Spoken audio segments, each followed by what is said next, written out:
Hello, Mets fans, and welcome to another edition of the Just Mets podcast, our midweek show. My name is Andrew, and that is Rich. Normally, it is just one of us for the midweek show, and normally we recap the most recent series, the one that started the week. Gotta tell you, don't have any thoughts on I almost said the Knicks, or the Mets going up to Toronto to play the Blue Jays. Happy Canada Day to all the Mets fans that are Canadian, apparently. And Bo Bichette, that was a very emotional homecoming. I don't think either of us have opinions on the Mets losing 2 out of 3 to the Blue Jays. They once again are the get right team for another struggling baseball team. Boy, do the Yankees wish they could play the Mets right now. I'll tell you that much. We're going to talk about and react to some of the comments that were made by the Mets owner, may even talk about some comments that were made by their former hitting coach and bench coach. Rich, good afternoon. How are you? Good evening, I should say. How are you? Yeah, I'm good. No, like you said, no thoughts about the Mets other than the fact that they are just still bad. They're they're just as bad as we thought that they were. They are No new just as information bad. there. Indeed. Okay. So I kind of want to hand things over to you here because he did a lot of pre-production and you pulled some clips from Steve Cohen's interview. For those who don't know, Steve Cohen finally spoke. He went on I actually blanked on. I forget what the name is, but John Heyman and Joel Sherman have a podcast over at the New York Post, and they usually get some type of high-profile name in the baseball world to come on each week, and it's usually in the local world too. Yeah, I figured. So I saw that you froze, Rich. I didn't know if that was a me thing or a you thing. So Rich will be right back, but I will let you guys just fill you guys in for a second. So the like I said, the New York Post, Joel Sherman and John Heyman have a podcast that they do every week. They have a high profile guest come on, and they had Steve Cohen on for about 45 minutes this week, and they went through about 17, 18 bullet points, and he was very candid. He was very open. When Rich is able to get back, we'll go through some clips that he pulled from this interview. I think the overarching takeaway was the David Stearns comments. We'll go through those. It's available on YouTube if you want to check it out. Yeah, it's kind of a State of the Union type of conversation that he had. Again, I applaud the owner for going on and being very candid. I did not feel that this was like a media trained type of thing where he was BSing anybody.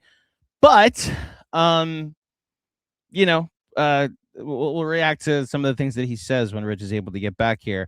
I will spend this time filibustering talking about the baseball that was played this week. I did catch most of the first 2 games, and I gotta be honest, I put on the game for exactly 1 inning this afternoon. I had some day job stuff with the Knicks losing Mitchell Robinson, and then the Celtics following that up by losing their minds and trading Jaylen Brown for what they did. The game on Monday, after Soto made the error, it felt like game over, which is weird because it was the first batter of the bottom of the first for the Blue Jays. I applaud Sean Manaea, who continues to just, I don't want to say rehabilitate his value. Turn his season around is the better way to say it. Sean Manaea goes out there, pitches into the 6th inning. Lindor makes the error, unfortunately, and I took Lindor's reaction when Andy Green went to take him out as more about Lindor than it was Andy Green, that he felt frustrated that he didn't allow him to get through 6. But I thought Manaea shoved that night, and then Lindor homered later in a 2-1 loss. And then look, just positive sign was Tuesday night and getting to see Nolan McLean give you 6 strong innings. This bullpen that maintains its reputation for being good, and all those trade suitors out there, please take a look at the Mets bullpen. The Mets end up winning the second game of the series 3-0. And then, look, I'm just going to read Pantrese's comment because I think it actually summarizes what happened on Wednesday really well.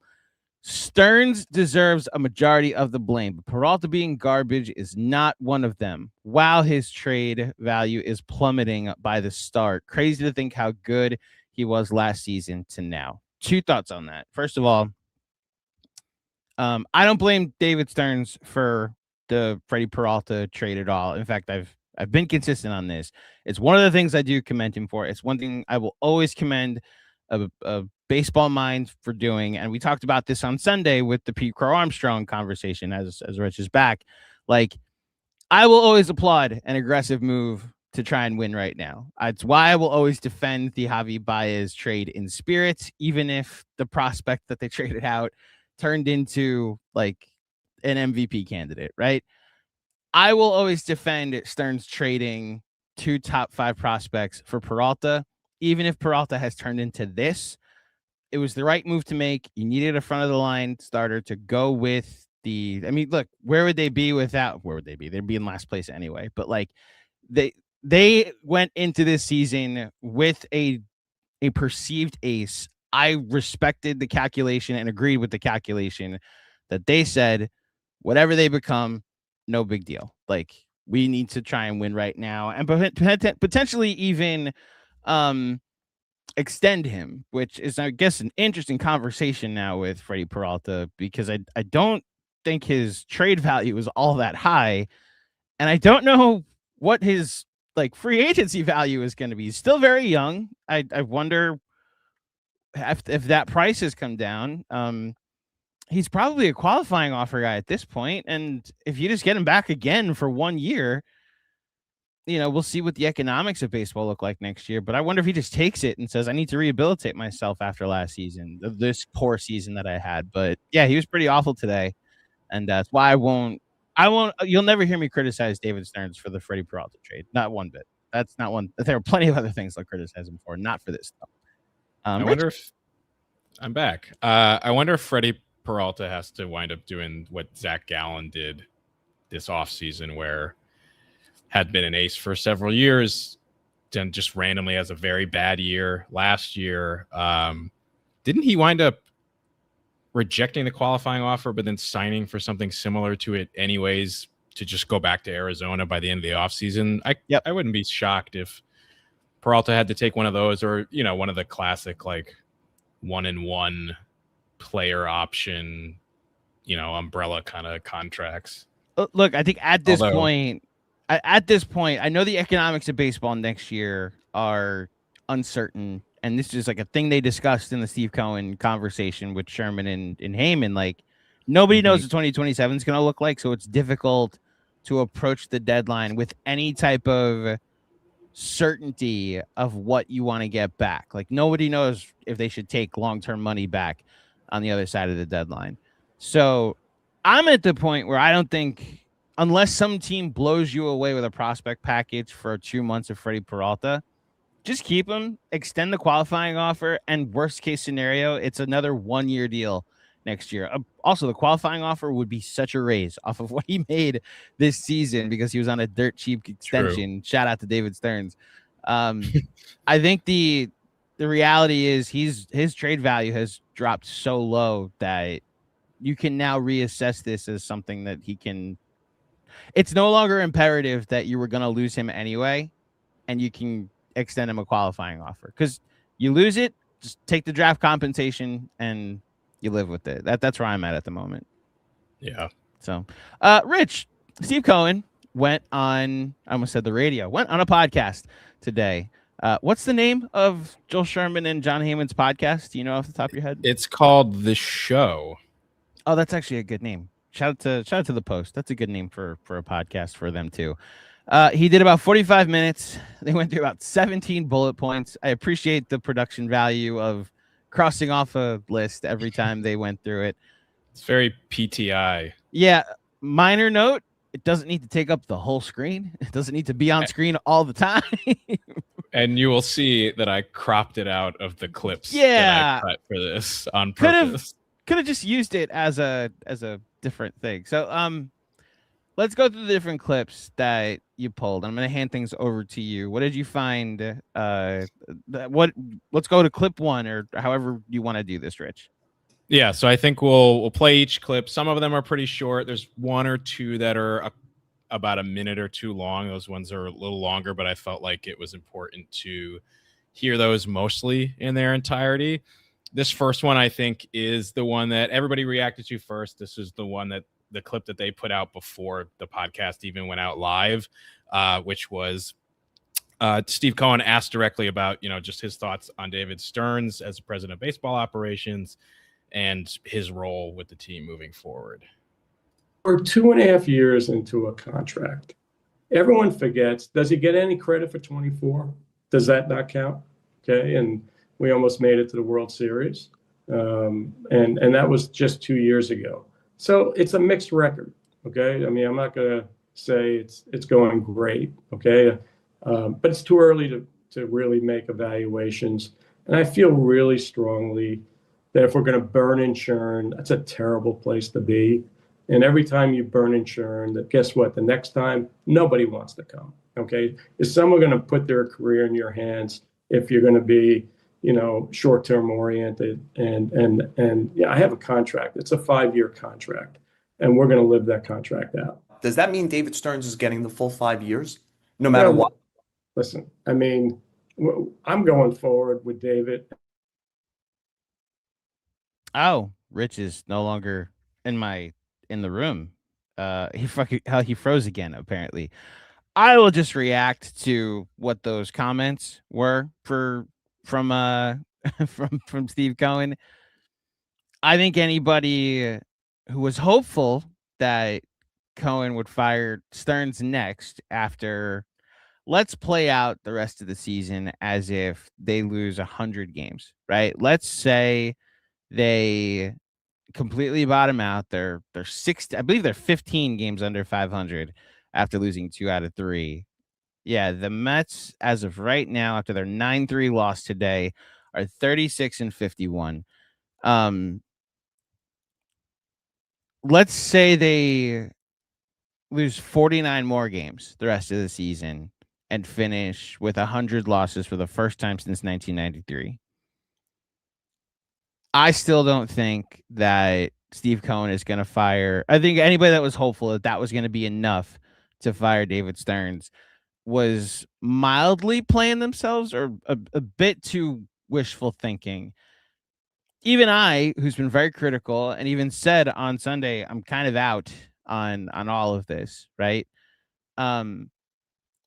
Even I have to admit he was never going to get fired this season. They're going to give him on the other side of the lockout. He's going to get to I like how Steve Cohen made it very simple. He's going to get the 5 years. He's going to get the length of the contract. And look, what he said was very correct.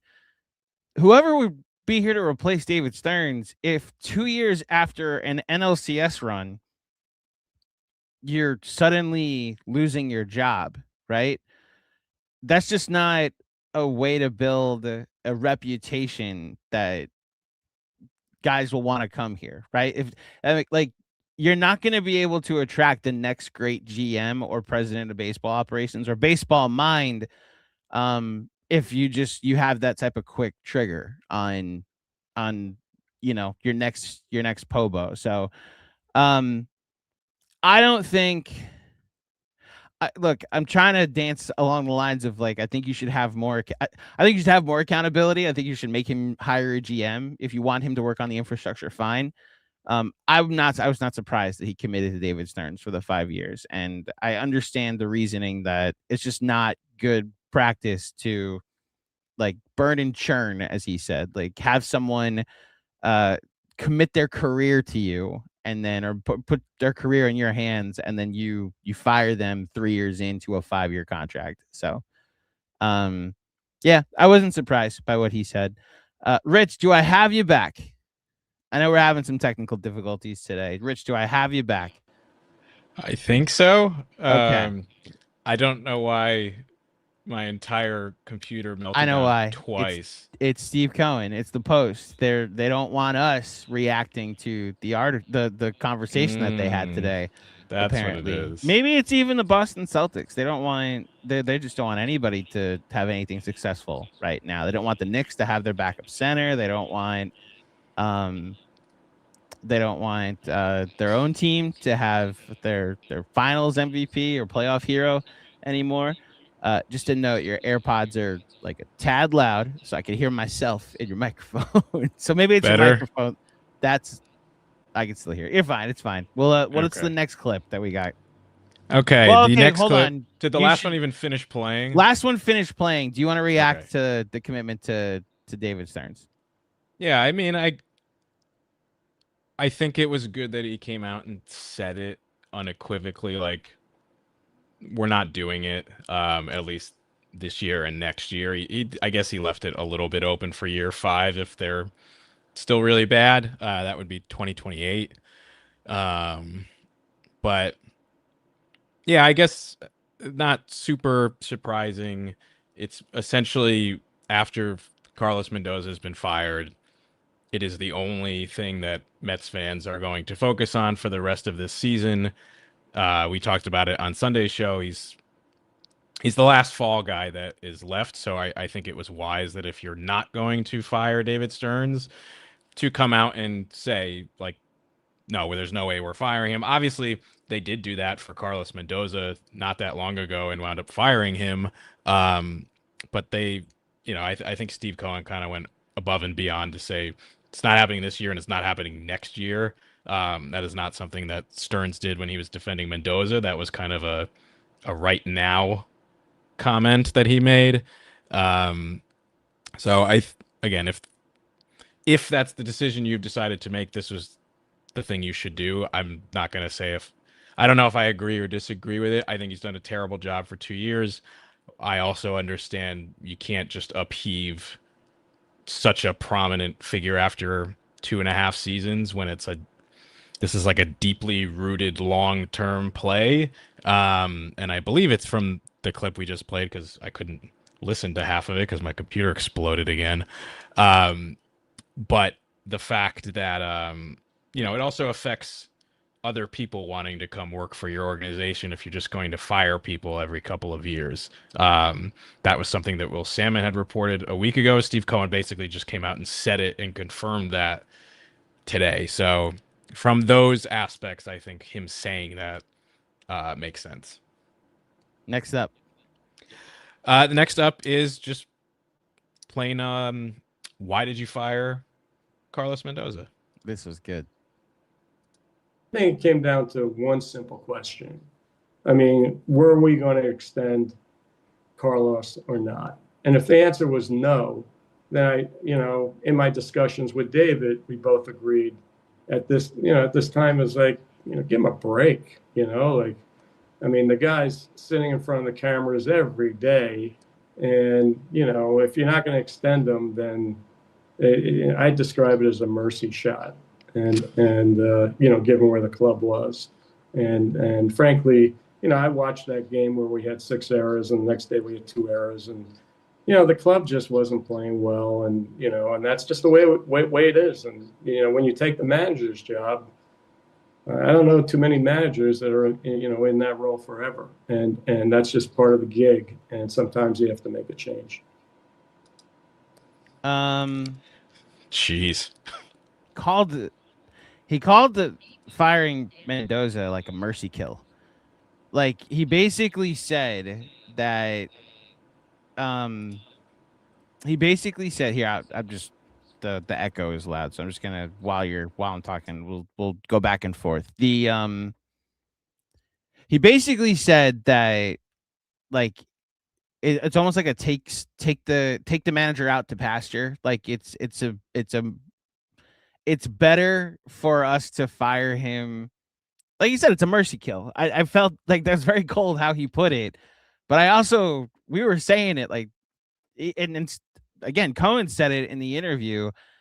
Like he's going out there every night saying the exact same thing. And if you're not going to extend him, then what are we doing here? My only follow up would have been like, could you not have thought of this? Like, did you know that you weren't going to extend him in April? Like, was that still a question after a 12-game losing streak and a 10-21 start after you saw 2 other teams also fire their manager? So, my question just would have been like, why did it take until a season low 13 games under 500 and the Cubs series at the end of June to know that, since he's already on a 1-year deal. But I thought that was very candid that he said, like, this is a mercy kill that we fired Mendoza. It's crazy because when you get in these scenarios with these kind of dead man walking managers, lame duck managers, you often see people like on a podcast or on Twitter or on the radio say like, just put the guy out of his misery.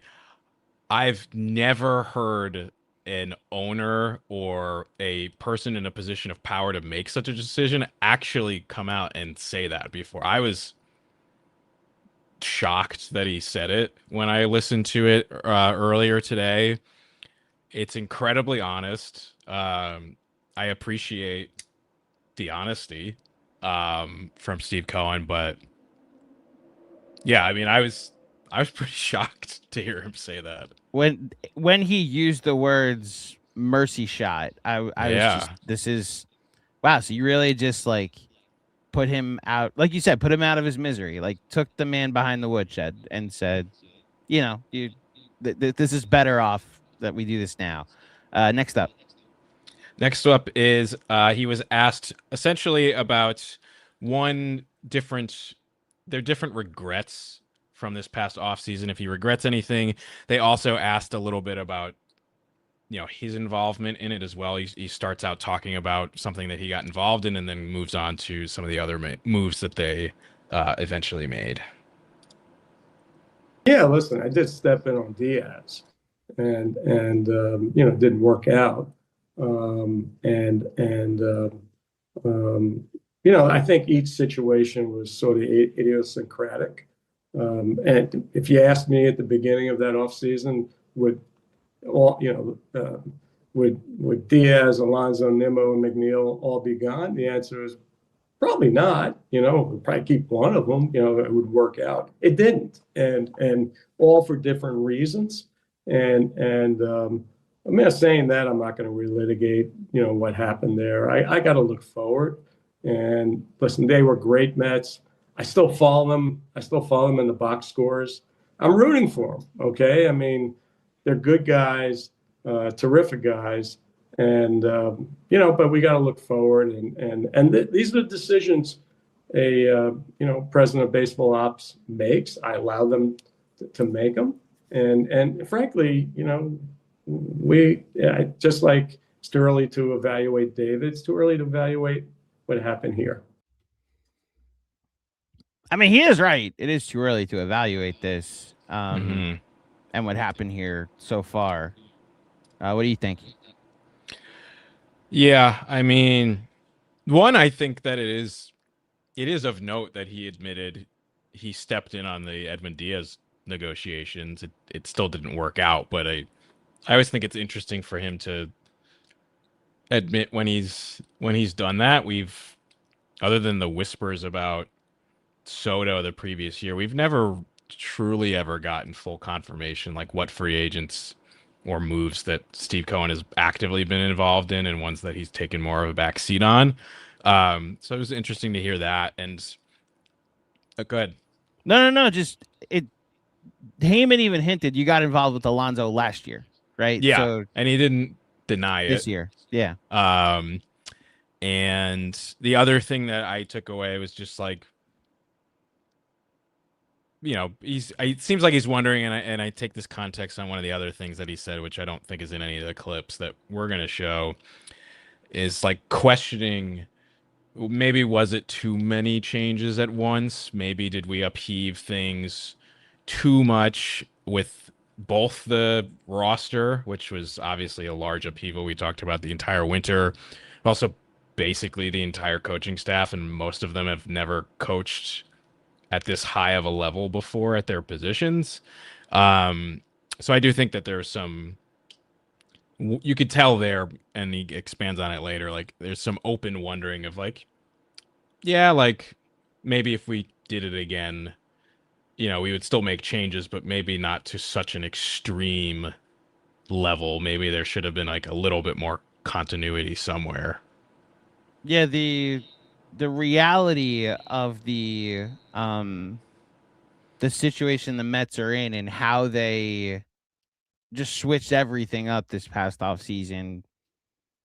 It was comforting to hear that he's also following them in the box score. I will say that it's not just me. It's not just He's just like us. right. Like it's not just like my dad and every Mets fan our parents' ages that every time the Mets lose and struggle, it's like, well, Pete Alonso, what's he's doing? Like, he's right that it's going to take the length of the Pete Alonso contract. This is a 5-year thing to see if it ages well. I happen to think the Brandon Nimmo trade is going to age well. They just, like, Marcus Semien showed up at the end of his career, like very washed, unfortunately. So they weren't even able to get 1 year out of it, of these final 3 seasons, to say like, hey, we got one good year and then we could eat parts of the last 2. And instead it's like, no, you might actually have to write a pretty big check, similar to what happened with Robinson Cano here. So I think look, he's right. It's going to take 5 years to fully know how all of this ages. Now off to a great start with Pete Alonso, and I'm glad that I'm not the only one. The Mets owner is also like still watching, and that's the other thing, is like still watching Pete Alonso box scores. Pete's performance is by far the number one thing that I hear from like Mets fans that are still bitter about this offseason. I think letting Diaz walk, people are fine about it, especially with how this bullpen has performed. And with what's happened to Diaz. Well, what's happened to Diaz too, with the injury and the off the field stuff. Jeff McNeil, I don't think he was always fourth in that conversation.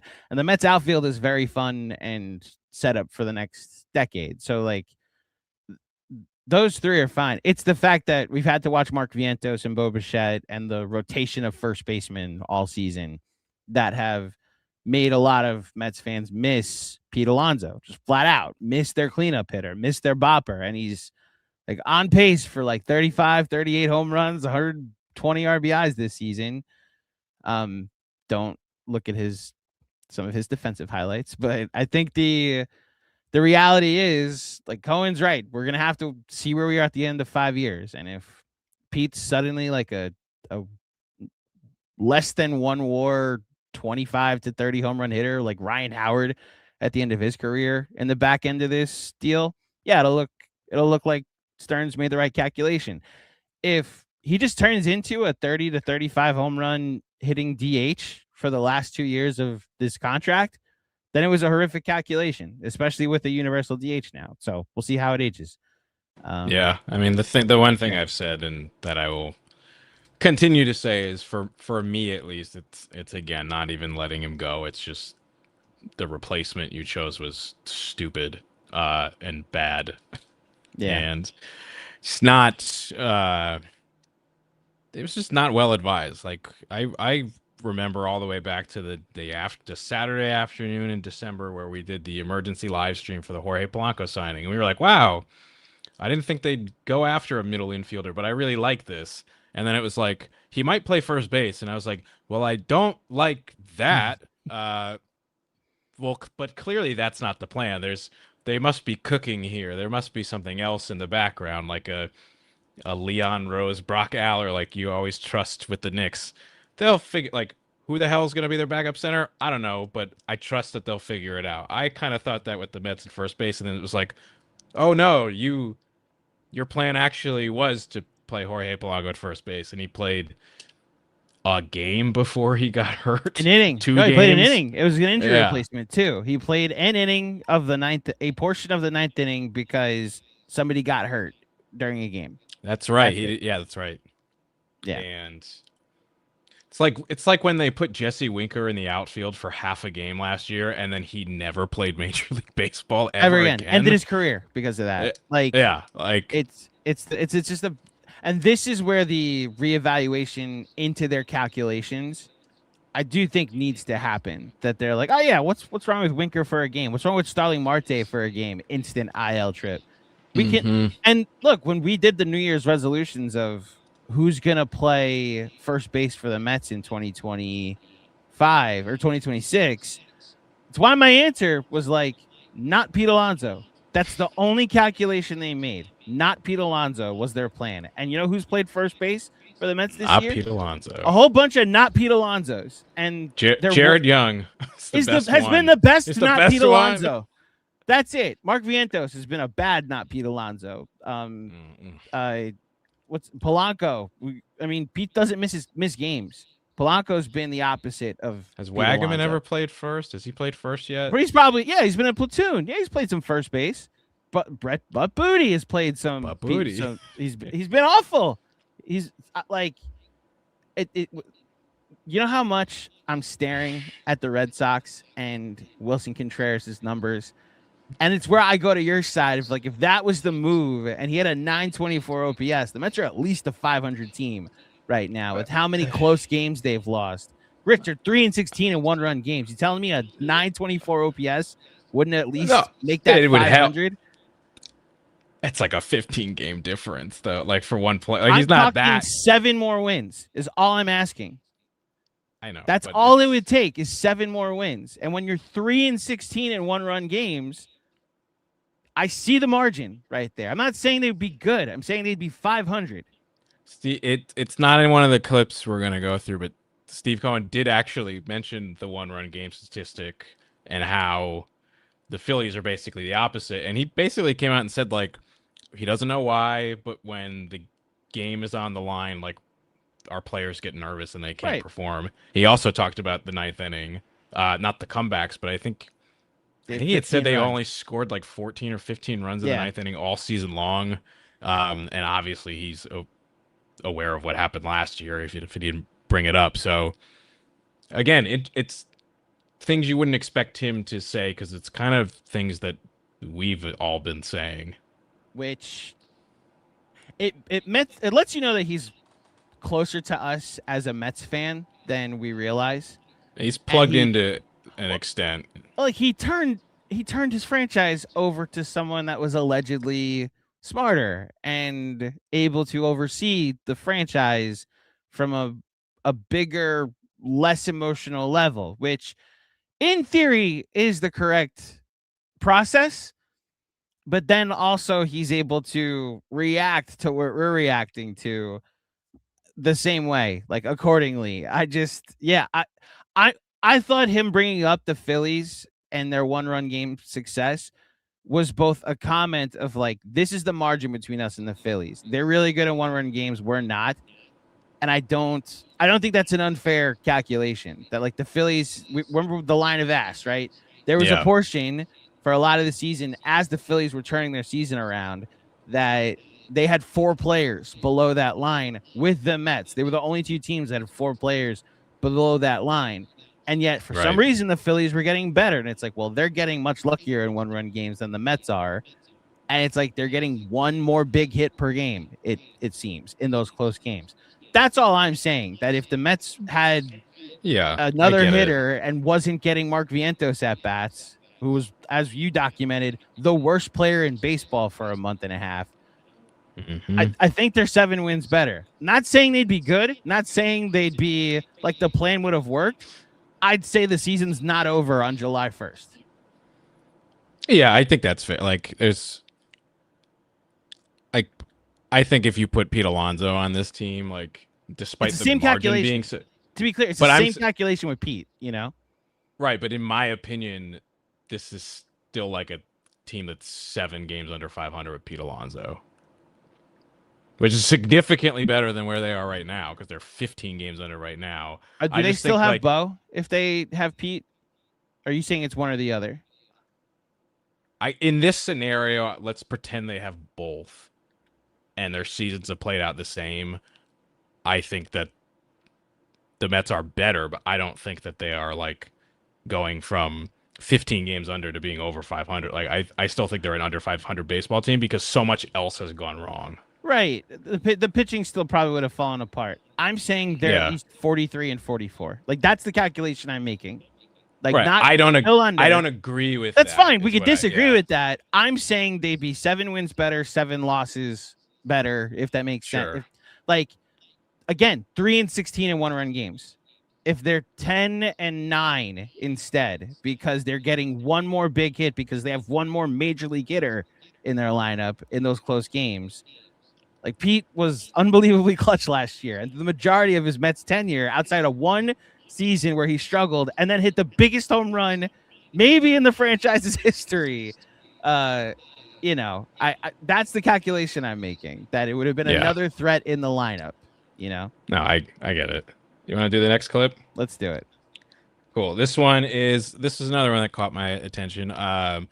Steve was asked, does he have concerns about the direction of the team moving forward? I'm extremely worried. Okay. I mean, what's important. Okay. I mean, I think good teams develop players, have a pipeline of players. When we looked at it last year, we were generally feeling pretty good about our farm system. We've had regression in our farm system. Now, I'm told that development isn't linear. Okay, it isn't like some straight line where everything goes up. That doesn't mean that some of these players, will over time improve, where they are today. Yeah, I mean, when you're looking at things objectively and you're saying, okay, how are we going to get better? And we've graduated some good players, right? I mean, Nolan McLean, AJ Ewing, Christian Scott's come back. So there's a good core there. And we've got an outfield, right? And we've been, this year we built a pretty good bullpen. And so it's not all bad, okay? But between signings where we couldn't get the players on the field and some, lack of performance from some of our younger players, it's Mark Vientos, Brett Beatty, Ronnie so when you Mauricio. think about, okay, where is the help going to come from? It's really concerning to me. But development isn't linear, and we'll have to figure it out. I mean, 27 looks tougher, right? Where our budget is, depending on who opts in, who opts out, we could be close to 300 million already, and so it doesn't allow us a lot of flexibility. And do we see other players coming from the farm system to sort of buttress what we already have? Well, maybe not. I mean, we'll have to see how that develops, and maybe we'll feel differently a couple months from now, and that's certainly possible. And so when I look at 27, I get concerned, and especially in a year where I don't know how many games we're going to play, right? I mean, I think we're all wondering what's going to happen, and so it's going to be a weird year, But this is where I look to my front office to be creative, and it'll be a good test to see how creative we are.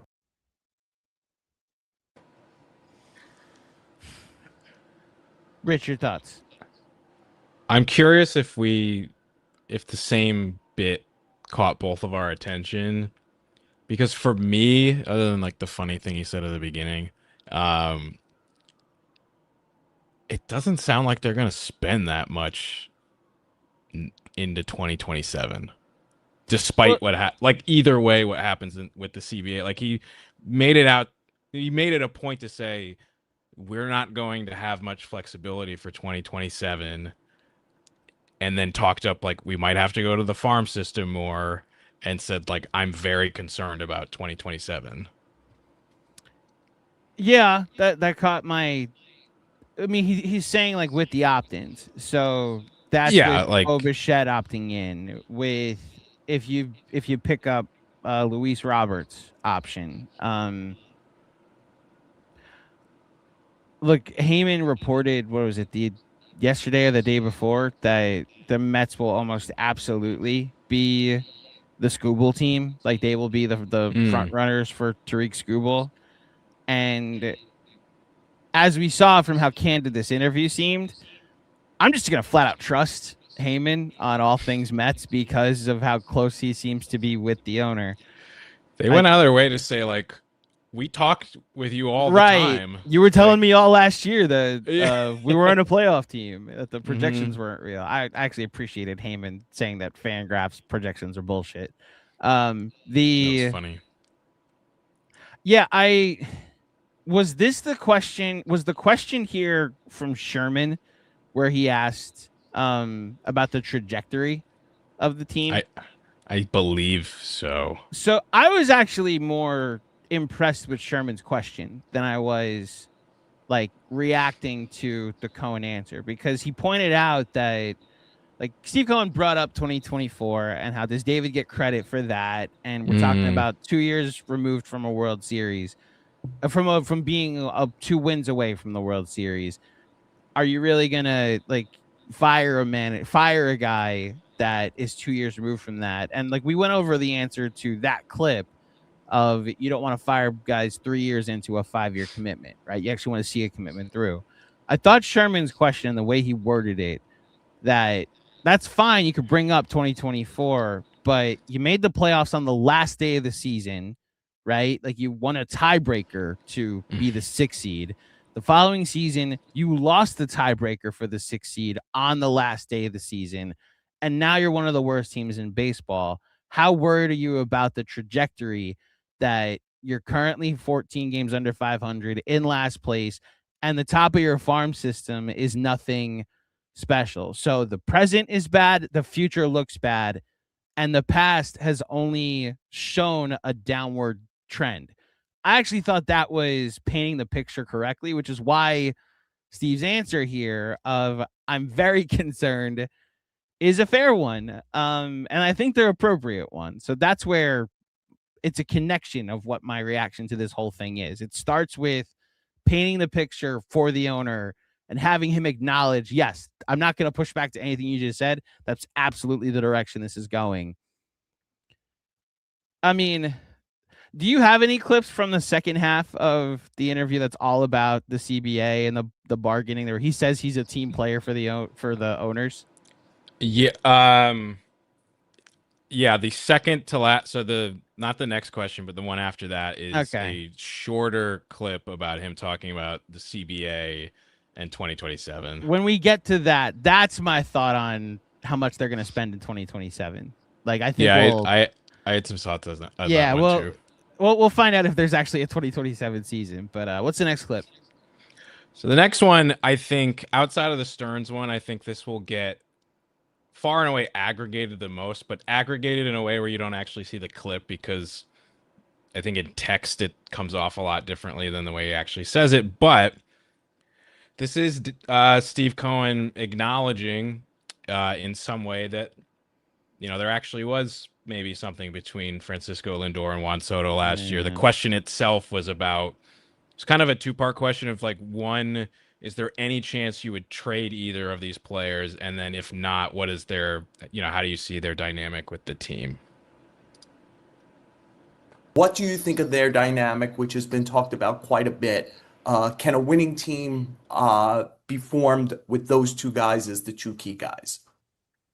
Yeah, I don't see them going anywhere. Okay, and frankly, I think that's a story that was last year's story, and that I actually am told and believe strongly that these guys are getting along much better, and so I just don't see that as an issue anymore. And listen, I'm lucky enough to have 2 high quality players like that, and with the elimination of whatever issues there were last year, I mean, I'm thrilled that they're on the team. Not an issue anymore. So there's 3 parts to that for me. Like you said, not an issue anymore. Getting along much better, which means there was a worse, right? And I believe that like that was an issue last year. Like also there was an issue last year. Like the reading into his words. And I got to be honest. So I'm going to use an example from the Knicks. So remember when Katie and Kyrie went to Brooklyn, and one of the reasons, upon the litany of reasons why people said they chose Brooklyn over the Knicks, was the practice facility that was built in Brooklyn, right? That's right. So, and the Knicks are in Westchester. The Knicks are in Tarrytown, which is like an hour outside the city in upstate New York. And like the Jared Dudley went on ESPN and was like, yeah, the Nets have the state-of-the-art practice facility, the best one in the NBA. It's on the water in Brooklyn. It's 20 minutes from the Barclays. Guys can like live in the city and then just like take car service to practice, and they don't have to travel an hour outside the city. It's just like why the Knicks don't attract free agents. And all of Knicks Twitter reacted, and Knicks fans everywhere. It's like, oh, that's bullshit. That's not why. You're crazy. Who cares about a practice facility? Nobody's ever complained about it. That's a made up thing. Rich, the number one thing I've changed my tune on, getting to know some people behind the scenes and getting more in the know to how the Knicks operate and the things that players complain about, that practice facility is a problem. Like it has just been communicated to me over and over again. Every single Knick player that's ever played for the Knicks has complained that practice for the New York Knicks is basically in Connecticut. Like it's one of those things where only Dolan thought this was a great idea to put the practice facility outside the city. And I had that like drilled in me. So then the counter to the way this relates here is I've been convinced that this was just like for the longest time, pleading ignorance. Like this is a 33-year-old father of three, married father of three, and a 26-year-old like near billionaire. They don't have much in common. They're not in the same places in life. They're not in the same stages in life. They're both Latin, but there is a cultural difference between, I'll just speak as a Puerto Rican, between Puerto Ricans and Dominicans. It's not crazy different because, Latin American can be Latin American. I'm trying to tiptoe how I describe that, but there is a cultural difference. They did not play on the same team in the WBC. I am now just like changing my tune. Okay, clearly something happened last year, that there was a problem between Lindor and Soto. I just have to admit I was probably wrong to downplay it, and it probably isn't the reason why they lost. I maintain their pitching being complete ass for 4 months is why they lost, but it was enough that they felt they need to shake up the locker room so significantly, and that Steve Cohen acknowledged that was a last year issue. So I'm just clearly something was going on between the two of them last year. I guess we'll never find out until somebody writes a book. But yeah, we'll see. Yeah, we got a comment from Madman621 in the live chat on YouTube. He said, "Great analogy." Shout out to Andrew. I also thought the Lindor Soto stuff was a New York Post fairy tale. Having the owner confirm it is wild. Yeah, I was kind of in the same boat as you. I was like, yeah, maybe like they're not best friends. I think was like the primary quote from everybody. I was like very surprised that he didn't have to say that. It's the same as again, not to keep doing Knicks cross analogies, but I was watching you guys on Knicks Film School this morning saying like Mike Brown didn't have to say that Mitchell Robinson broke his hand or broke his thumb not playing basketball. He went out of his way to admit that for some reason. yeah. And I was very surprised, one, that there was like such like that extent of an issue despite all the reporting. I just thought it was being overblown. And two, that he would just come out and say it. And it's certainly interesting. Like you said, I would love to know the real, like what actually was the issue. Was there another raccoon incident? Yeah, and I'll bring up another comment. This one's actually from my dad, who isn't usually this type of fan. Says like it does seem like most of the problems involve Lindor, and look, people have said that, and I've pushed back against it a lot. And this doesn't mean I'm switching over to that side, but we now have two prominent butting of heads in some way, with Lindor as a leader and another somewhat prominent member of the team, between him getting in a physical altercation with Jeff McNeil and whatever the hell happened with Juan Soto last year. Not ideal with a guy who is supposed to be a leader. Like maybe part of that comes with it of like you get in people's faces and maybe some people don't like that. But